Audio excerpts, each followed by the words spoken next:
Atacan sus derechos, atacan los nuestros, y si no los defendemos nos quedaremos sin ellos. ¿Y cómo se hace para callar a un pueblo cansado de que le engañen los que cobran por representarlo? Hola, bienvenidos a Cuarto de Hora, el programa de Cadal TV. La policía de Guatemala detuvo el viernes 29 de julio, no casualmente el viernes, un viernes, al periodista José Rubén Zamora Marroquín, presidente y fundador del diario El Periódico. Y digo no casualmente un viernes porque evidentemente iba a quedar detenido durante el fin de semana y hasta el lunes no había posibilidad de bregar por su salida de prisión. También ese día allanó la sede del diario, que había presentado pruebas unos días antes de presuntos casos de corrupción y abusos de poder en los que estarían implicados el presidente de Guatemala, Alejandro Giammattei, y la fiscal Consuelo Porras, sancionada por Estados Unidos e impedida de ingresar en ese país por prácticas antidemocráticas. Zamora Marroquín fue enviado a la cárcel militar Mariscal Zavala de la ciudad de Guatemala, donde al día siguiente se declaró en huelga de hambre por considerarse un preso político. Sufrió estrés, presión alta. Lo acusaron el 9 de agosto de lavado de dinero, chantaje, tráfico de influencias, conspiración. Bueno, la cuestión es que el juez a cargo del caso, Freddy Orellana, ordenó que sea mantenido en prisión hasta la próxima etapa del proceso judicial. El proceso judicial tiene sus plazos y en este caso el plazo es el 8 de diciembre.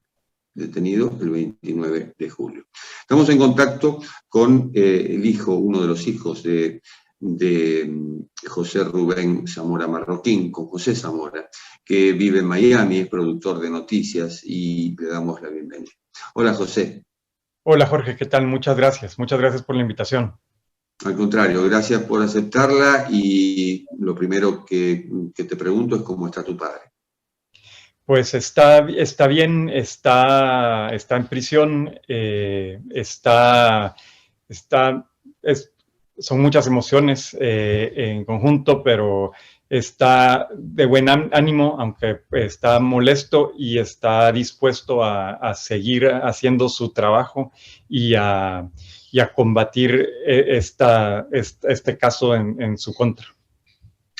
En junio de este año, la Comisión Interamericana de Derechos Humanos añadió Guatemala en la lista de países que cometen graves violaciones de los derechos humanos. La incluyó junto con Cuba, con Venezuela y con Nicaragua. ¿Qué está pasando en Guatemala? Pues este gobierno, la administración de Alejandro Giammattei, se ha vuelto sumamente autoritaria. Y creo que en general es algo que está pasando en la región. Pero en el caso de Giammattei, se ha vuelto un gobierno sumamente corrupto y ha empezado a perseguir a todo aquel que considera crítico de su administración. Y en ese proceso empezó persiguiendo activistas, luego empezó a perseguir a fiscales y jueces que llevaban los casos de corrupción y ahora empieza a perseguir a los periodistas. ¿El caso de tu padre puede ser considerado un montaje? Lo es. Es totalmente un montaje. Toman una serie de hechos reales, pero luego los retuercen y utilizan evidencia falsa y pruebas ilegales para montarle este caso de lavado y para llevarlo a prisión.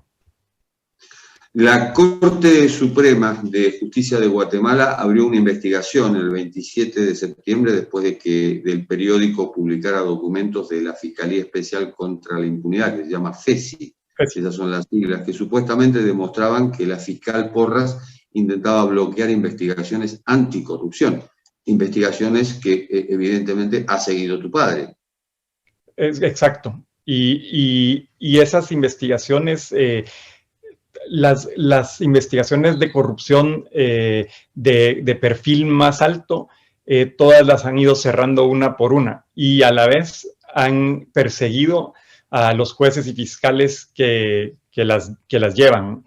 Desde enero, más o menos hay 25 operadores de justicia en el exilio, entre jueces y fiscales, que están ahora en Washington porque los están persiguiendo en el país. No es la primera vez que tu padre la pasa mal, justamente por su labor periodística. Sí, no, él tiene una trayectoria de más de 30 años, tiene una carrera que de verdad ha sido impecable, es reconocido a nivel mundial y sus investigaciones han tenido mucho impacto. Ese impacto tiene como resultado que a través de esos 30 años lo han perseguido de distintas formas, desde campañas de difamación por parte del Estado hasta boicot comerciales, terrorismo fiscal, hasta un intento de asesinato en 2008. Y antes de eso, un secuestro que hizo un grupo paralelo del Estado durante la administración de Alfonso Portillo en el 2003. Desde 1996 ha sufrido ataques, inclusive físicos. Tengo entendido que en ese año un ataque con ametralladoras. Sí, siempre, la verdad que el acoso ha sido constante e incesante. Al final uno normaliza esas situaciones porque de lo contrario uno no podría vivir, pero sí han sido 30 años de eso. Ahora a lo que nunca había llegado es a que le fabricaran un caso y lo tuvieran en prisión. ¿Cómo lo vive él? Pues es muy, muy complicado. Perder la libertad es sumamente complejo y creo que uno no está preparado del todo para eso, aunque uno supiera que era una posibilidad. Creo que a través de los últimos 30 años, con todo lo que te comentaba que ha ocurrido, uno incluso ya estaba acostumbrado a estas campañas de difamación y el boicot comercial, e incluso hasta creo que uno está preparado y pensaba que uno está listo para la posibilidad de que te persigan y te disparen e incluso te asesinen. Pero este proceso de fabricar el caso y tenerte en prisión es bastante complejo porque no puedes seguir haciendo lo que haces. Y eso trae muchas complejidades. Pero evidentemente nunca ha caído en lo peor que le puede pasar a un periodista, que es la autocensura. Nunca. Él sí, eso, o sea, tiene unas convicciones periodísticas muy fuertes y la verdad que su vida la ha dedicado a la democracia y al periodismo y a mejorar el país en su entender a través del periodismo como servicio público. Y eso ha tenido consecuencias para él y para toda la familia. Pero todos creemos en lo mismo y todos estamos de lleno con él y ahora apoyándolo, ahora que está en prisión. ¿Tuvo o tiene aspiraciones políticas? No, la verdad que siempre le ha parecido muy interesante la política, pero su vocación y su monasterio, como dice él a veces, es el periodismo.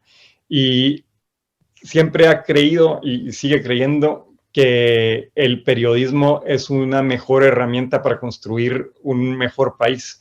Los presidentes, y en Guatemala sobre todo, por la historia y por las dictaduras que hubo, las administraciones duran 4 años.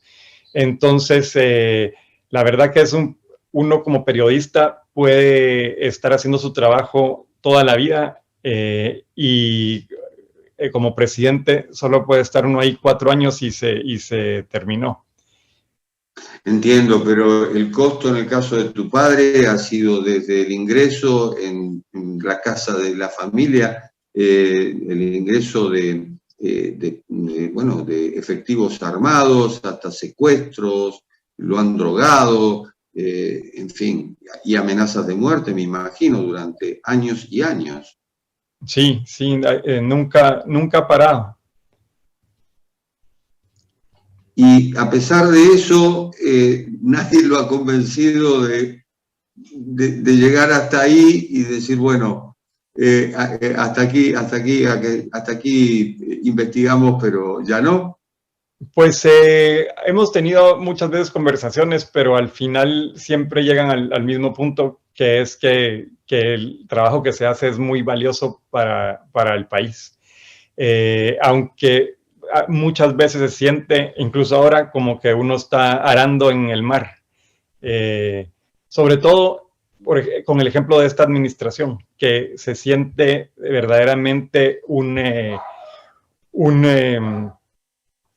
que se está caminando hacia atrás y se siente este ataque sistemático a todas las instituciones democráticas del país. José, ¿sentís que la sociedad lo reconoce? La sociedad lo reconoce y a mí ha sido muy duro este proceso, pero ha sido abrumador positivamente ver el apoyo de la sociedad, el apoyo de los ciudadanos, el apoyo de la comunidad internacional, la atención que le ha puesto al caso y a Guatemala todos los medios a nivel internacional, las organizaciones de prensa, y a nivel local es impresionante. La gente se ha movilizado, la gente ha hecho marchas, ha protestado, ha salido a manifestar, han promovido y han hecho paros a nivel nacional, y ver eso es verdaderamente abrumador en términos positivos. Uno muchas veces no se da cuenta que todo ese apoyo está ahí. ¿Sentís que Guatemala da vueltas en círculos desde los años 60, 70, años sangrientos que ha vivido el país, luego la creación de la CICIG, que creó digamos, un polo de esperanza, pero ese polo de esperanza se deshizo, y es como que la espiral de violencia sigue girando? Sí, totalmente. Es increíble porque siento que todo se ha ido deteriorando en general. El fin de la guerra llevó a la institución de una red de crimen organizado que está atrás de cada gobierno. Cuando empezamos la era democrática en el 85,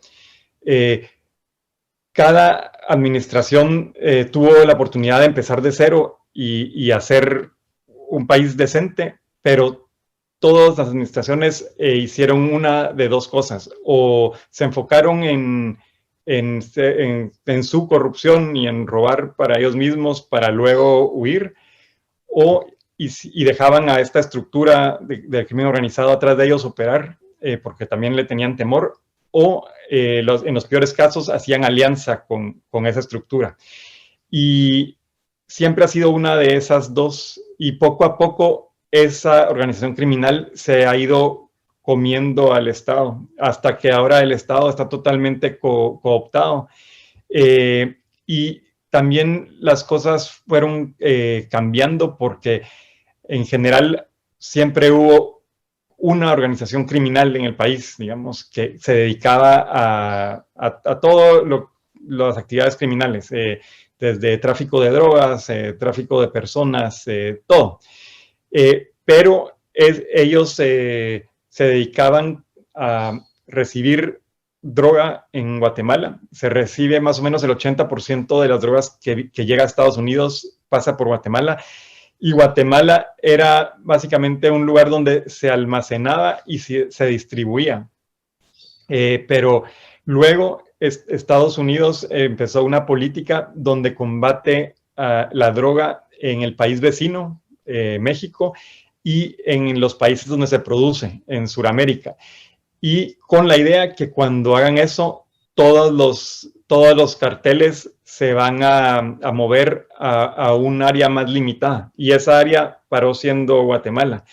Entonces, llegó un momento, tal vez en las últimas 10, 15 años, donde en lugar de tener un solo monopolio del crimen organizado, ahora hay más carteles y eso lleva a otro tipo de violencia. Hay guerra de carteles, crean un mercado local, y eso fue haciendo todo más complicado en el país. Eso de la mano que los gobiernos, que en general tienden a ser muy corruptos, no han hecho políticas serias de desarrollo económicas, de educación, de un real libre mercado.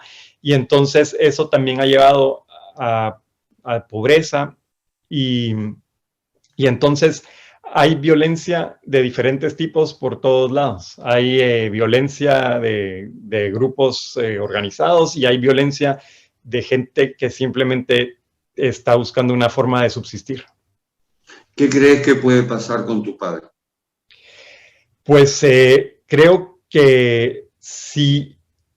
La verdad es que creo que todo está ahora en manos del juez. Si el juez es imparcial y se basa en ver el caso enfocado en las leyes y en hacer justicia, creo que mi papá va a salir libre lo antes posible. Incluso creo que probablemente deberían darle las medidas sustitutivas y por lo menos ir a esperar el fin del proceso a su casa bajo arresto domiciliario.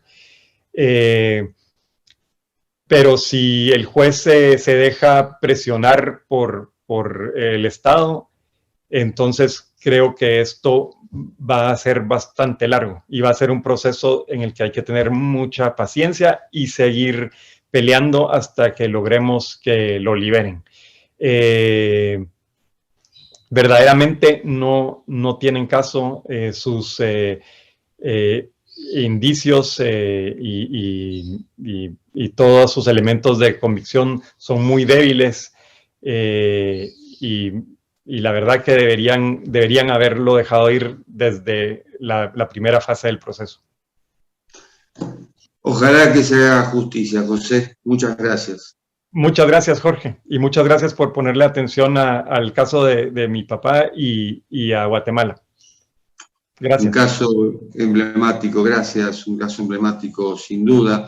Decenas de figuras notorias de Guatemala y del exterior, Mario Vargas Llosa, Sergio Ramírez, exigieron y exigen la liberación de Zamora Marroquín, que es ingeniero industrial con maestrías en finanzas y en ciencias políticas.